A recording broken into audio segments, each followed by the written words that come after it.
안녕하세요. 오늘도 차은살롱을 찾아주셔서 감사합니다.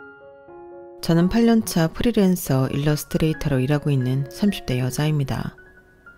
처음 이 업계에 발을 들였을 때 운 좋게 캐릭터 디자인과 일러스트를 담당했던 게임이 대박이 나면서 첫 시작부터 성공적으로 제 이름을 알리게 되었어요.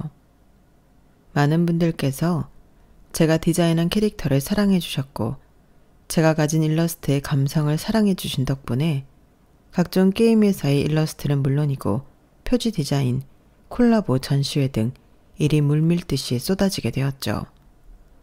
그래서 솔직히 말하면 20대 중반쯤부터 저는 제 나이 또래의 친구들에 비해 훨씬 수입이 좋았던 편이었어요.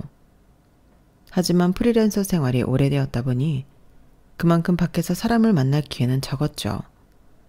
간간히 연애를 하기는 했지만 너무 다른 생활 패턴이라든가 성격적 차이 등으로 오래 연애를 지속하지 못했어요. 처음에는 특이한 일을 하는 제게 호기심이 있어서 다가왔다가 흥미가 떨어지면 금방 식는 시기였죠. 그러다 남편을 만났어요. 연애에 적극적인 성격은 아니었지만 언젠가는 좋은 사람을 만나 결혼하고 예쁜 아이를 갖고 싶다는 생각은 늘 하고 있었어요. 감정 기복이 없는 평온한 성격에 제가 하는 일의 특성을 이해하고 존중해주는 사람이면 좋겠다 싶었죠. 30대가 되니 주변 친구들이 하나둘 결혼을 하고 혼자가 된 기분이 들더라고요. 그때 한 친구가 지인의 지인 소개로 남편을 소개해줬어요. 너도 맨날 그림만 그리지 말고 오랜만에 한번 만나봐.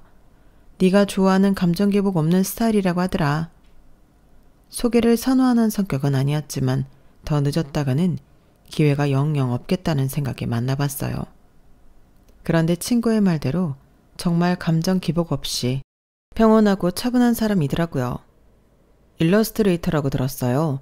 너무 멋진 직업이네요. 좋아하는 일을 하면서 돈을 벌 수 있다니 정말 꿈 같을 것 같아요. 혼자서 일한다니 쉬운 일이 아닐 텐데 참 고충도 많을 것 같네요. 존경스러워요. 그 말이 참 인상 깊었어요. 남들은 집에서 그림 그리며 돈 번다고 하면 다들 쉬운 일을 한다, 편하게 돈 번다고들 생각하던데 이 사람은 달랐어요. 제가 하는 일의 어려움을 충분히 공감해줬고 대단하다고 치켜 세워줬죠. 언젠가 꼭 만나고 싶다고 생각했던 이상형과 부합하는 사람이었어요. 몇 번 만나보니 오가는 대화 속에 서로에게 관심과 호감이 생겼고 그렇게 연애를 시작하게 됐어요. 평범한 직장인인 남편과는 생활 패턴이 맞지 않아 자주 만나지 못했지만 제가 하는 일 특성상 많은 시간을 작업에 쏟아야 했기 때문에 문제는 없었어요. 만나고 싶은데 왜 이렇게 시간이 없냐는 둥, 왜 이리 늦게 일어나냐는 둥, 제 상황에 대해 투덜거리고 이해해주지 않았던 다른 남자들과는 달랐죠. 그래서인지 연애가 오래 이어졌어요. 무난한 연애의 끝의 결말은 역시나 결혼이었죠. 연애와 결혼은 다른 영역이라 꽤나 걱정을 했는데 결혼 이야기가 오가면서 만나게 된 예비 시댁 식구들의 집안 분위기는 생각보다 괜찮았어요. 가족끼리 사이도 돈독해 보였고 이렇다 할 불화도 없어 보이더라고요. 무엇보다 좋았던 건 식사하면서 나온 육아 관련 이야기 부분이었어요. 결혼하면 아이는 가질 생각이니? 요즘 하도 안 가진다는 부부들이 많아서. 네, 아이 생각은 있어요. 신혼 1년 정도 보내고 갖기로 이야기했어요. 어머 그래? 잘 됐네. 그러면 지금 하는 일은 어떡하니? 프리랜서면 육아휴직이 없어서 일이 한번 끊기면 좀 힘들지 않니? 네, 그래서 아이 낳으면 최대한 빨리 복직해 보려고요. 육아하면서도 제 일을 놓을 생각은 없거든요. 솔직히 그 말을 하는데 저도 모르게 좀 긴장이 됐어요. 주변 친구들은 하나같이 잘 다니던 직장도 아이를 낳고 이제 애도 낳았으니 일을 그만둬라. 아무리 시대가 바뀌었어도 아이는 엄마 손에 커야 한다. 같은 압박을 못 이겨 결국 다들 직장을 그만뒀거든요. 그런데 저희 시부모님은 달랐어요. 그 말을 들으시더니 불편한 기색 하나도 없이 편안하게 웃어주시더라고요. 어머 그래? 나는 이렇게 자기 일하는 여자가 보기 좋더라. 나 때는 일을 하고 싶어도 못했잖아. 참 멋있다 우리 며느리. 그러게, 게다가 자기가 좋아하는 일하고 사는 게 어디 쉬운 일이야? 존중해줘야지. 그러니까 나도 이 사람이 이렇게 주체적으로 하고 싶은 일 하면서 사는 모습이 멋있어서 반했다니까? 다소 갈등이 생길 수 있는 발언임에도 시댁 식구들은 물론이고 남편까지 제 편을 들어주니 참 고맙더라고요. 친구들을 만나 이야기를 하니 친구들은 다들 그런 시댁 없다며 부러워했죠. 와, 진짜?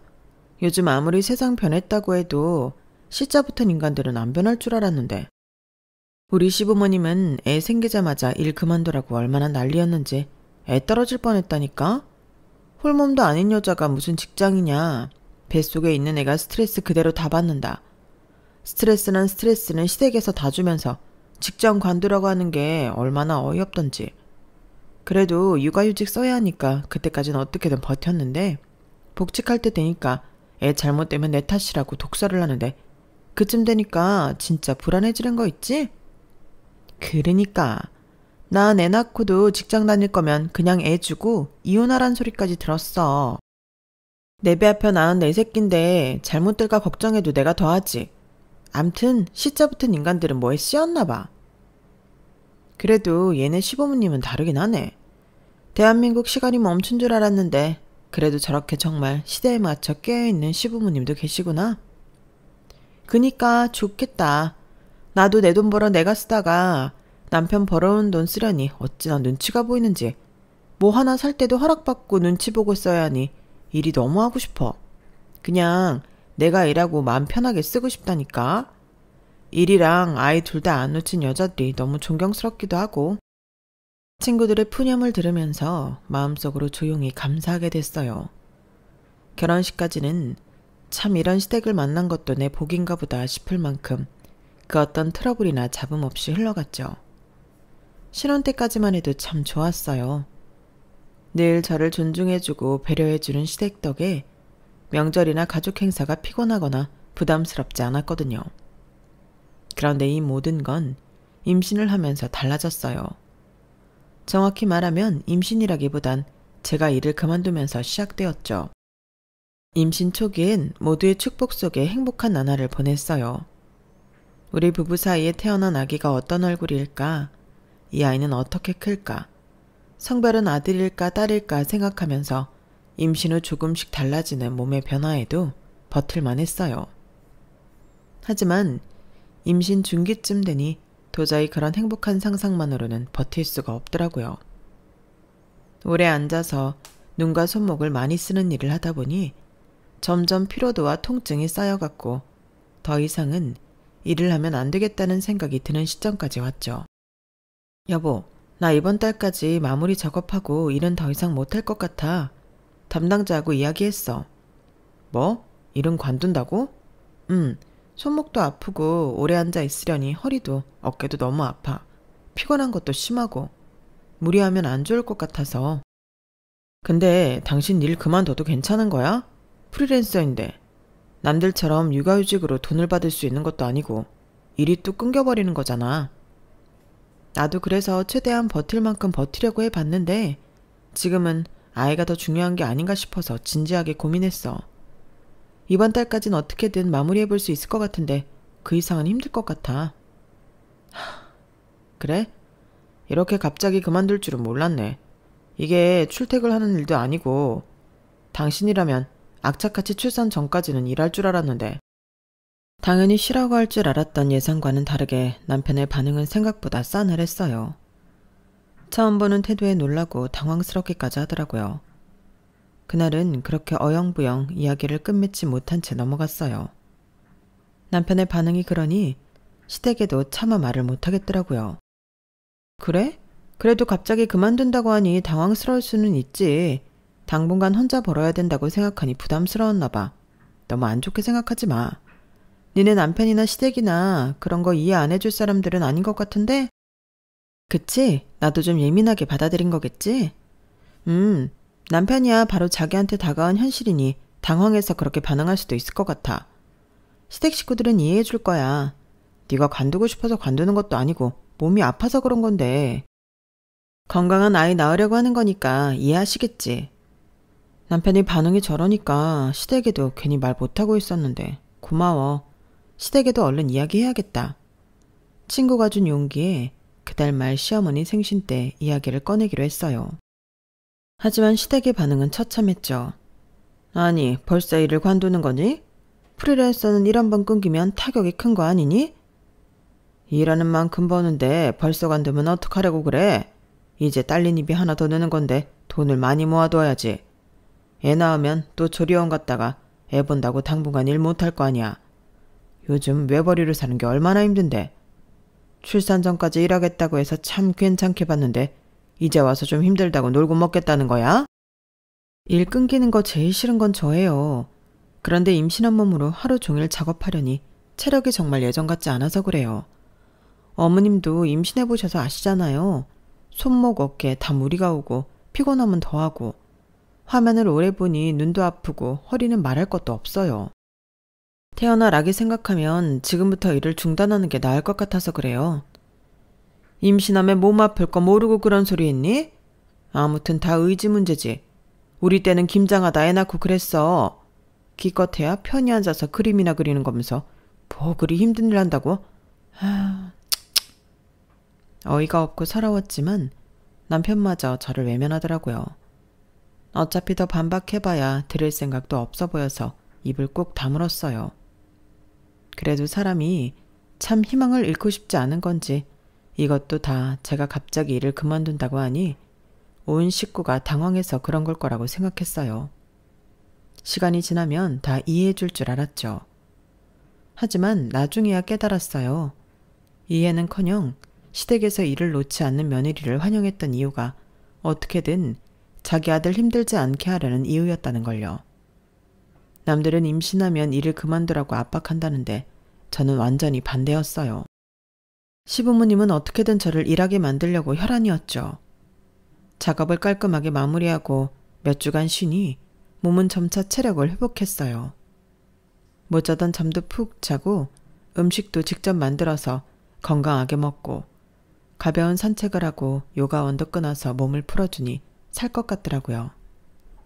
그런데 어느 날 갑자기 시부모님께서 연락도 없이 찾아오시더라고요. 두 분 다 양손 가득 커다란 박스를 들고서요. 처음엔 제가 임산부다 보니 제 몸을 위해 이것저것 챙겨주신 줄로만 알고 감동했어요. 하지만 박스를 열자마자 그런 기대는 산산조각 났죠. 어머, 어머님 아버님 이게 뭐예요? 화장품? 웬 화장품을 이렇게 많이 가지고 오셨어요? 박스를 열자마자 화장품이 보이길래 튼살 크림 같은 건가 했는데 화장품 용기가 너무 작고 여러 개인데다가 종류가 똑같은 제품이 잔뜩 있더라고요. 어리둥절해하고 있으니 시부모님께서 가방에서 뭔가를 또 잔뜩 꺼내셨어요. 너 이제 좀 쉰 지 오래되지 않았니? 체력은 회복했을 테니 집에서 몸에 무리가 가지 않게 할 수 있는 일을 우리가 받아왔다. 내 지인이 화장품 회사를 다니는데 샘플 포장하는 알바가 필요하다고 하더라고. 집에서도 할 수 있다길래 네 생각이 나서 얼른 받아왔지. 이제 일도 못하는데 어떻게든 네 밥값은 해야 될 거 아니니? 이대로 쭉 복직할 때까지 더부살이 할 생각은 아니지? 네? 이걸 저보고 다 포장하라고요? 왜? 이렇게 비닐 하나당 4종류만 넣고 비닐 닫으면 끝이야. 설마 이 간단한 것도 힘들다고 못하겠다고 할 생각은 아니지? 어머님, 진짜 호준 씨 어머님이 낳은 거 맞으시죠? 뭐라고? 갑자기 그게 무슨 소리야? 뭐 아버님은 임신을 해본 적이 없으니 뱃속에 아이를 품고 있는 것만으로도 얼마나 몸의 변화가 크고 힘든지 모르실 수도 있겠다 싶지만 어머님은 아니시잖아요. 그런데 너무 모르는 사람처럼 구시길래 남편을 어머님이 낳은 게 아닌가 싶어서요. 이게? 어머님 배로 낳은 자식이 맞다면 죄송한 말이지만 저한테 해도 너무하신 거 아니세요? 애초에 손목 아파서 하고 싶은 일도 못하고 쉬는 사람한테 또 손목 쓰는 일을 하라고요? 전 못해요. 이제야 좀 회복하고 살만해졌는데 괜찮아지자마자 일을 하라뇨. 말도 안 되는 소리세요.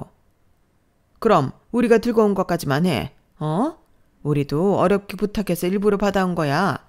이것도 원래 회사 가서 해야 되는 일이라고. 그럼 어머님 아버님께서 하시면 되겠네요. 퇴직하시고 집에서 심심하시죠? 적적함도 달래고 생활비도 보태고 하면 딱이겠는데요. 너 하라고 가져온 거라니까. 얘가 지금 무슨 소리라는 거야? 우린 이런 건 못해. 아까는 쉬운 일이라면서요. 저도 못해요. 두 분께서 어렵게 받아오신 일이니 직접 하시든 다시 돌려드리든 하셔야죠. 저는 일 받아달라고 한 적 없어요. 가지고 돌아가세요. 저는 박스를 들어 집 밖에 내놨고 어머님 아버님은 어이없다는 듯 들릴 듯 맞듯한 목소리로 제 욕을 하며 나가셨어요. 이런 일을 겪고 나니 저도 더 강해져야겠다는 생각이 들더라고요. 아니나 다를까 시댁의 횡포는 그때부터 시작이었어요. 몸이 어느 정도 회복되고 나서 친구들에게 연락이 오기 시작했어요. 서윤아, 너 일 그만뒀다면서? 그럼 아기 나오기 전에 좀 만나자. 너 일할 땐 일 바쁘다고 잘 못 만났는데 아기 나오면 또 육아하느라고 못 만날 거 아냐. 어머, 나 너무 좋지. 나도 니네 너무 보고 싶다. 나도 하루 종일 일 없이 집에만 있으니 적적해. 임신한 저를 신경 써서 친구들이 저희 집 앞까지 와줬어요. 동네에서 제일 크고 분위기 좋은 브런치 카페에서 같이 점심을 먹고 차를 한 잔씩 마시며 수다를 떠니 알게 모르게 속에 쌓였던 스트레스가 확 풀리더라고요. 게다가 친구들이 임신을 축하한다며 선물도 사들고 오고 몸 걱정도 많이 해줘서 정말 고맙고 감동이었죠. 얘들아, 와줘서 정말 고마워. 니네 덕분에 오늘 너무 즐거웠어. 고맙긴. 우리도 너 보니까 너무 좋다. 이제 자주 보자. 우리가 올게. 그래. 우리도 애들 어린이집 보내놓고 심심해. 이 시간에 딱 모이면 되겠다. 나야 너무 좋지. 맨날 와도 돼. 그렇게 일할 땐 자주 보지 못했던 친구들과 시간이 맞아 종종 같이 점심을 먹곤 했어요. 그런데 어느 날 시댁 식구들이 모인 단톡방에 갑자기 제 사진이 올라오더라고요. 친구들과 자주 갔던 동네 브런치 카페에서 친구들과 수다 떨고 있는 제 모습이었어요. 몸 안 좋다고 일도 쉰다더니 아주 즐거워 보인다? 너 집안일은 하니? 아이고, 살판 났네. 언제는 애 낳아도 일은 계속 할 거라더니 역시 사람 말을 곧이곧대로 믿으면 안 되는 거였는데 팔자 너무 좋아 보이네. 사진 올린 사람은 신우이였고 시부모님이 번갈아가며 답장을 했어요. 이걸 언제 찍으신 거예요? 아니, 근처에 미팅이 있어서 나왔다가 우연히 봤는데 즐거워 보여서 공유한 거야. 오해하지 마, 올케. 근데 솔직히 나도 좀 놀랐다. 올케 몸이 많이 안 좋다고 들었거든. 이 정도로 쌩쌩한 거면 혹시 부탁 하나만 해도 될까? 네? 무슨 부탁이요? 아니, 우리 미나 학예회가 있는데 나는 직장 때문에 시간을 못 빼게 생겼거든. 그런데 어머님 아버님께 부탁드릴 순 없으니까. 올케가 우리 중에 시간도 제일 많고 체력도 있으니까 좀 찍어줄 수 있어? 형님, 무슨 그런 심부름을 시키세요. 나도 우리 딸 학예회 하는 거 보고 싶은데 회사에서 눈치를 그렇게 주는데 어떡해. 응? 일 안 하는 올케가 좀 귀찮아도 한번 해줘. 올케한테도 조카잖아. 미나 귀여워하잖아. 신우이가 조카까지 걸고 넘어지는 바람에 더 이상 거절하기가 힘들더라고요. 엄마가 못 오는 학예회를 홀로 보내야 하는 조카가 눈에 밟혀서 결국 조카 학예회는 가게 됐어요. 신우이의 의도는 짜증났지만 결과적으로는 좋은 시간을 보냈어요. 조카는 절 보고 너무 반가워하며 좋아했고 조카의 재롱을 막상 보고 나니 저도 기분이 좋아졌거든요. 끝나고는 조카에게 맛있는 밥도 사주고 함께 시간을 보내고 헤어졌어요. 하지만 다음부터는 절대 시댁 식구들의 농간에 놀아나지 않겠다고 다짐했죠. 그 이후로 추석이 돌아왔어요. 시댁 식구들과 모여 밥을 먹는데 아직 장가를 가지 않은 도련님이 하소연하듯 연애 상담을 하더라고요. 아, 누나도 형도 다 결혼했는데 나만 결혼 못해가지고 나도 좋은 여자 만나서 데리고 와야 하는데. 야, 이상한 여자 만나서 평생 등골 빼먹히고 사는 것보다는 혼자 사는 게 낫지. 요즘은 혼자 사는 남자들도 많다더라. 걱정 말어. 그러니까 요즘은 여자애들도 어찌나 불려시 같은 애들이 많은지 결혼할 때랑 하고 나서랑 말이 다르다니까. 그래, 공부 많이 하고 능력 있는 여자 만나도 임신하고 몸 아프다고 다 관둬버리면 아무짝에도 쓸모없지. 여자 말 너무 다 믿지 말아라. 자기 힘들면 하고 싶은 대로 하는 기분파들이 대부분이니까. 어머님, 아버님, 그거 지금 다 저 들으라고 하는 말씀이세요? 딱히 그런 건 아니었는데 왜 찔리냐? 찔리면 언제든 다시 일 시작하면 되지. 뭐가 문제야? 그래, 네가 억울할 게 뭐 있다고 그런 표정을 짓니? 지금 혼자서 힘겹게 생계 담당하는 네 남편이 더 억울하지 않겠어? 제가 일 관둔 지 5년이 됐어요. 10년이 됐어요. 이제 겨우 2개월이에요. 도대체 언제까지 이렇게 스트레스 주실 건데요? 스트레스 받지 않으려고 일 관뒀는데 왜 이렇게 도움을 안 주세요? 그래? 이러나 저러나 스트레스 받으면 차라리 일하면서 스트레스 받는 게 낫지 않겠니? 시부모님은 정말 말이 조금도 통하지 않는 분들이었어요. 결혼 초 제 직업을 존중하던 모습이 이렇게 독이 되어 돌아올 줄은 정말 상상도 못했죠. 어느샌가부터 저는 시댁에 가면 입을 아예 다물게 되더라고요. 말을 섞어봤자 스트레스가 더 심해질 뿐이었고 뱃속에 있는 아이도 생각을 했어야 했으니까요. 그래도 버틸 수 있었던 건 주변 친구들과 친정 식구들의 따뜻한 애정과 관심 덕분이었어요. 임신 후기로 갈수록 뭘 먹어도 속이 메스껍고 힘이 나지 않았는데 그래도 이상하게 고기는 잘 들어가더라고요. 그걸 눈치챈 친정 엄마께서 한우를 몇 세트 보내주셨어요. 고기 잘 먹는 걸 보니 아들이 맞긴 맞네. 많이 먹고 몸 관리 잘해라. 엄마, 아빠, 이렇게 많이 보내주시면 어떡해요. 반 나눠서 엄마, 아빠 가져가세요. 저 이렇게 많이 다 못 먹어요. 아우, 먹어. 아기 나오면 너나 이 서방이나 힘쓸 일 많아. 많이 먹어둬야 힘내서 아이도 키우지. 부모님께 몇 팩 돌려보내드리려고 했지만 부모님은 끝내 거절하셨어요. 정말 질 좋은 고기로 사다 주셔서인지 더부룩한 와중에도 맛있어서 잘 들어가더라고요. 사다 주신 고기만 구워 먹어도 막달까지 충분히 끼니 해결이 가능하겠다 싶을 정도였어요. 하루는 친구들이 출산 전 마지막이 될 것 같으니 꼭 보자고 해서 주말에 남편을 집에 두고 외출했다가 돌아오는 길이었어요. 친구들이 출산 잘하고 돌아오라며 준비해준 케이크도 자르고 즐거운 시간을 보내다 와서 기분이 정말 좋은 상태였죠. 그런데 현관을 열었더니 집안이 온통 고기 굽는 냄새로 가득하더군요. 게다가 거실에는 큰 상이 펼쳐져 있고 언제부터 와 있었는지 시댁 식구들이 모여 있었어요. 왔어? 재밌었어? 고기를 굽고 있던 남편이 태연하게 저를 부르더군요. 한쪽 구석에는 저희 부모님이 선물한 한우팩들이 다 뜯겨서 불판 위에 구워지고 있었어요. 시댁 식구들은 벌써 몇 판을 구워 먹은 건지 배를 두들기면서 벽에 등을 기대고 반쯤 누워있더군요. 아유, 이거 참 고기가 진짜 좋은 고기네. 엄청 비싼 건가? 태어나서 먹어본 고기 중에 제일 맛있는데? 그러니까 아주 입에서 살살 녹네. 미나야, 얼른 하나 더 먹어. 이런 고기는 사서 먹으려면 못 먹어. 지금 다들 뭐 하세요? 준호가 집에 툭불 한우 잔뜩 선물 들어왔다고 다들 와서 나눠 먹자고 해서 없던 시간도 쪼개서 왔지? 당신이 그랬다고? 우리 둘이서 저 많은 걸 어떻게 다 먹어? 이왕 좋은 고기 들어왔는데 다 같이 나눠 먹는 게 좋지.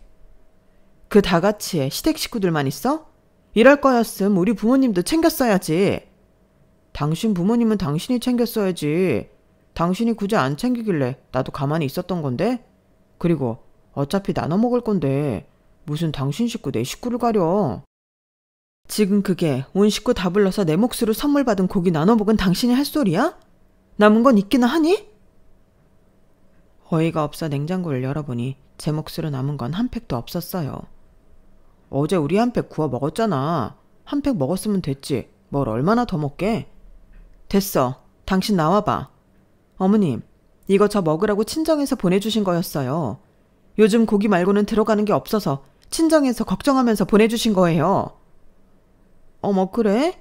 몰랐네. 그럼 우리가 다음에 삼겹살 사올게. 요즘 마트 거도 맛있어. 웃으며 말하는 그 뻔뻔함에 순간 피가 거꾸로 솟는 느낌이 들더군요. 좋은 고기는 다 같이 먹는다면서 정작 제 몫은 한 점도 안 남기셨네요. 어떻게 다른 것도 아니고 임산부 먹을 걸 뺏어 드세요? 먹을 거 그렇게 없으세요? 예, 넌 무슨 말을 그렇게 하니? 우리가 일부러 그랬어? 준호가 와서 가족들 좋은 고기 한 점이라도 더 먹어보라고 불러서 온 건데 왜 네가 초를 쳐? 왠지 몰라서 물으세요? 저희 친정 부모님이 제 몸 생각해서 보내주신 고기라고요. 아, 그놈의 고기. 그래, 네 고기 먹어서 미안하다. 그거 아주 니네 둘이서 몇 날 며칠을 먹어도 물려서 다 못 먹겠더구만. 식구들 좀 먹었다고 이렇게 난리칠 일이니? 너 고기만 들어간다는 것도 거짓말이지. 그냥 고기 얻어내려고 한 소리 아니야? 이렇게 고기에 집착하는 걸 보면. 제가 지금 뭐 고기에 집착해서 그러는 것 같으세요? 어머님, 아버님, 형님이랑 그리고 도련님까지 온 식구가 임산부라고 저한테 뭐라도 배려해준 거 하나라도 있으세요? 그러진 못할 망정 제 부모님이 선물 보낼 마음까지 헛되게 하지 말으셨어야죠. 아, 그래, 미안하다. 응? 다시는 네 고기 안 먹을게. 네 선물도 안 건들게. 됐니? 내가 무서워서 며느리 집 또 오겠나? 네, 여기 아드님 집 아니고 며느리 집이다 생각하고 당분간 오지 말아주세요. 어머님, 아버님 때문에 안 받아도 될 스트레스까지 받다 보니 뱃속 아기도 이런 집은 좀 아닌 것 같다 하고 도망칠까봐 두려워요. 뭐? 얘가 지금 말 다 했어? 여보, 그만해. 임산부잖아. 예민할 만도 하지. 우린 그럼 이만 가보마. 갑자기 방문하니 싫을 만도 하지. 고기는 맛있게 잘 먹었다. 이만 가보마. 네, 나가는 길은 이쪽이세요. 시부모님과 실랑이를 벌이고 있는 와중에도 형님이 고기 한 점이라도 조카에게 더 먹이려고 엉덩이를 안 떼고 있는 모습이 얄미워 칠이 나가는 문을 가리켜줬어요. 그랬더니 형님의 얼굴이 울그락불그락 하더군요. 시부모님과 시누이, 시동생을 거의 내쫓듯 쫓아내고 나서야 숨통이 트이더라고요. 시댁 식구들의 분에 찬 얼굴들이 생각나면서 다시는 이 집에 발도 못 뛰게 해야겠다 싶었어요. 남편에게도 신신당부해 놓았고 앞으로의 모든 연락은 남편을 통해 받기로 했어요. 그러고 나니 확실히 스트레스는 일시적으로 줄었지만 영 제 편이 아닌 것 같은 남편에 대한 의심과 실망으로 힘든 건 여전했어요. 이렇게나 저보다는 시댁이 먼저인 것 같은 사람을 믿고 이 가정을 지속하는 게 맞는지 심각하게 고민이 들었거든요.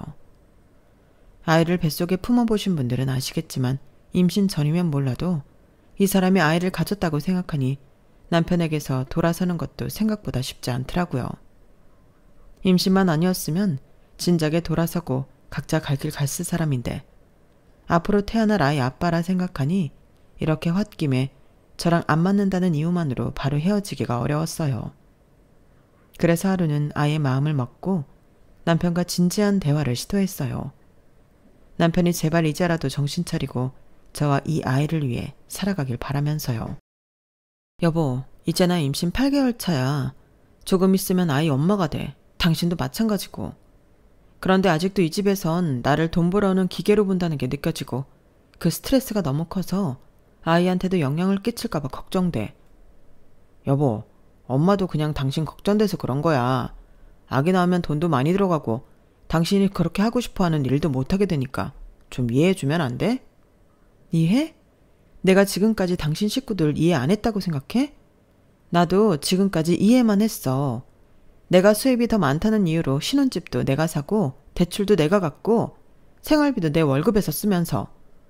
그런데도 당신은 여전히 당신 가족 편만 드는구나.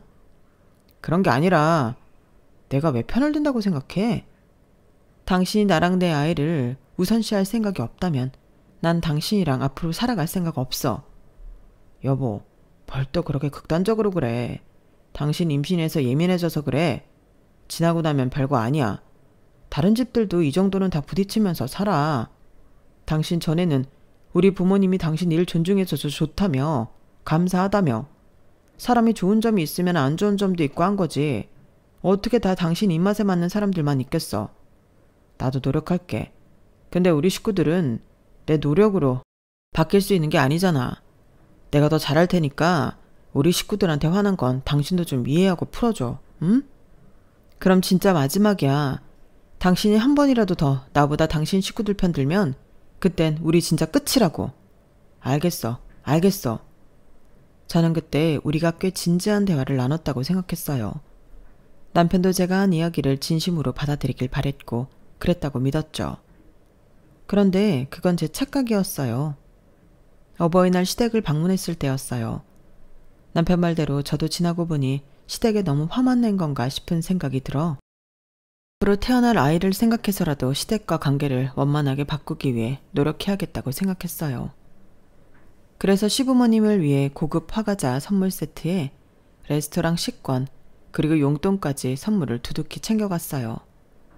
하지만 시어머니는 선물을 보시더니 새침하게 말하더군요. 뭘 이렇게 무리해서 잔뜩 준비했니? 고기나 좀 눈치 안 보고 실컷 먹게 해주지. 이제 와서 이런다고 뭐 우리 기분이 풀릴 것 같니? 어머님, 아직도 그때 일로 화나 계세요? 그땐 죄송했어요. 친정 부모님께서 특별히 신경 써주신 건데 남편이 저한테 따로 이야기도 안 해주고 시댁 식구들과 다 먹고 있으니 조금 묵했던 것 같아요. 됐다. 그런 얘기가 지금 와서 다 무슨 소용이니? 어머님은 방 안으로 들어가서 주섬주섬 뭔가를 꺼내오시더라고요. 어머님 손에 들려있던 건 근처 고깃집 서빙 알바를 구하는 전단지였어요. 어머님은 전단지를 테이블 위에 척 내려놓더니 말씀하셨죠. 선물은 됐고 이거나 해. 집에서 놀고 먹지 말고. 그렇게 좋아하는 고깃집에서 일하는 건데 어때? 이게 우리한테 주는 제일 좋은 선물 아니겠니? 그 말을 듣는 순간 정말 머리가 띵해지더군요. 몇 번을 같은 주제로 싸움을 반복해도 이건 내가 스스로 끝내지 않는 이상 안 되겠구나 하는 생각이 들었어요. 어머님, 일은 제가 안 한다고 몇 번이나 말씀드렸잖아요. 어떻게든 제가 임신하고도 일하는 꼴을 봐야 속이 시원하시겠어요? 왜? 너도 좋아하는 고깃집에서 용돈도 벌고 하면 좋지 않니?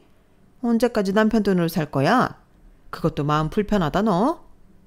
그래도 혹시나 남편이라면 이제는 다른 반응을 하지 않을까 기대했던 것 같아요. 그동안 나눠온 진지한 이야기와 부탁들이 있으니까요. 하지만 남편은 내심 같은 생각이었는지 웃음기 가득한 얼굴로 말하더군요. 아, 그러네. 우리 와이프가 고기를 워낙 좋아하니까 엄마 말이 틀린 건 아니긴 하지. 그 말을 듣는데 온몸에 피가 차갑게 식었어요. 남편에게는 이제 더 이상 어떤 기회도 안 줘도 되겠구나 싶었죠. 그 말 진심이지? 지금 당신이 웃은 것도 후회 안 할 자신 있는 거지? 응? 그게 무슨 말이야? 남편은 어리둥절한 얼굴로 고개를 갸웃했지만 굳이 덧붙여 설명해 줄 필요는 못 느꼈어요. 저는 그날 막다지껄한 시댁 분위기 속에서 혼자 침묵을 지켰어요. 그리고는 만삭에 가까워져가는 배를 쓰다듬었죠. 그 뒤로는 시댁에 아예 가지 않았어요. 그리고 2달 뒤 출산 예정일에 맞춰 건강한 아이가 태어났고 전 그 아이를 품에 안으며 다짐했어요. 이 아이는 저 혼자의 힘으로 키우겠다고요. 조리원 퇴소 당일 미리 준비해둔 짐을 들고 친정으로 향했어요. 남편에게는 단 한 통의 문자만을 남겼죠. 당신이 전혀 날 보호할 생각 없이 웃던 그날 나도 당신을 버릴 준비를 시작했어. 이 집은 4명이니까 빠른 시간 내로 비워줘. 하루아침에 저와 아이를 잃은 남편은 수십 통의 전화를 걸어왔고 시부모님께서도 저는 물론이고 저희 부모님께까지 전화를 하더군요. 하지만 자초지종을 알게 된 친정에서도 시댁의 연락을 차갑게 거절하셨어요. 나 혼자 이 모든 걸 감당해왔더니 너무 가슴이 아프구나. 이제라도 집에 왔으니 됐다. 네가 다시 일할 수 있을 때까지 정우는 우리한테 맡기렴. 그래, 네가 경제력이 있을 때는 그렇게 극진히 대접해주더니 아이 낳자고 일 관둔 걸로 사람을 하루아침에 그렇게 취급할 줄 누가 알았겠냐. 나도 그런 집인 줄 알았다면 우리 귀한 딸 시집 안 보냈다. 이런 결정 내리기 쉽지 않았을 텐데. 잘했다. 뭐가 걱정이니? 아직 엄마 아빠가 네 곁에 있는데. 그날 느꼈어요. 정말 피가 물보다 진하다는 말이 괜히 있는 게 아니란 걸. 결혼이라는 사양만으로도 저에게 든든한 버팀목이자 동반자가 되어줄 줄 알았던 남편은 결국 결정적인 순간에는 늘 시댁 편이었어요. 결혼을 하고 나서는 친정에 기대면 안 된다는 생각에 힘든 일이 생겨도 꾹 참고 털어놓지 않았던 친정 부모님은 오히려 가장 어렵고 힘든 순간에 가장 큰 힘이 되어주시더라고요. 부모님께 참 죄송하고 감사한 마음이 들면서 또 한편으로는 다행이라는 생각이 들었어요. 부모님이 아니었다면 이렇게 자신을 위한 결정을 내릴 수 없었을 것 같았거든요. 제가 겪은 모든 일을 알게 된 친정 부모님께서는 남편을 압박해 이혼 서류를 작성하게 했고 오랜 시간 후 남편이 끝내 이혼 서류를 작성해서 보내주자마자 저는 바로 이혼을 했어요. 그 사실을 뒤늦게 알게 된 시댁에서 난리를 쳤지만 이미 늦었죠. 저는 남편에게 충분한 시간을 줬지만 남편은 이런저런 핑계를 대며 집을 나가지 않더라고요. 이 집에 있으면 언젠가 당신이 돌아올 것 같다느니 이상한 소리를 하길래 그냥 집을 팔려고 내놔버렸어요. 제가 아닌 다른 집주인이 생기자 별 수 없이 나가게 됐죠. 지금은 그 집을 판 돈으로 새 집을 샀고 친정 부모님을 모시고 와서 같이 살고 있어요. 그런데 정말 신기하게도 1년 사이에 남편과 살던 옛집은 집값이 뚝 떨어진 데 비해 새로 이사 온 집은 집값이 많이 올랐어요. 그때 집을 내놓은 게 신의 한 수였죠. 아이는 그동안 제 손으로 직접 키웠고 이제는 다시 슬슬 복직 준비를 하려고 해요. 마침 예전에 디자인했던 제 캐릭터가 추억의 게임들이 회자되면서 다시 인기를 얻어 작업 제안이 들어오기 시작했거든요. 친정 부모님과 함께 살고 있으니 아이를 봐주실 수 있어 크게 걱정할 것도 없었죠. 이혼을 하기 전엔 걱정이 정말 많았는데 막상 하고 나니 일이 잘 풀리는 것 같아요. 이 결혼으로 하나 얻은 게 있다면 나를 사람답게 대하지 않는 것에서 애써 머물 이유도 버텨야 할 이유도 없다는 걸 몸소 깨달았다는 점이에요. 이제 저는 다시 제 인생을 새롭게 그려나가고 있어요. 그리고 제 품에 있는 이 작은 아이에게 세상에서 가장 단단한 사랑만을 가르쳐 줄 거예요. 제 이야기는 여기까지입니다. 들어주셔서 감사드리고요. 저를 응원해 주세요. 항상 건강하시고 행복하시고요. 여러분, 사연 댓글에 응원과 현명한 조언 부탁드려요. 좋아요와 구독은 저에게 큰 힘이 됩니다. 오늘도 좋은 일 가득하세요.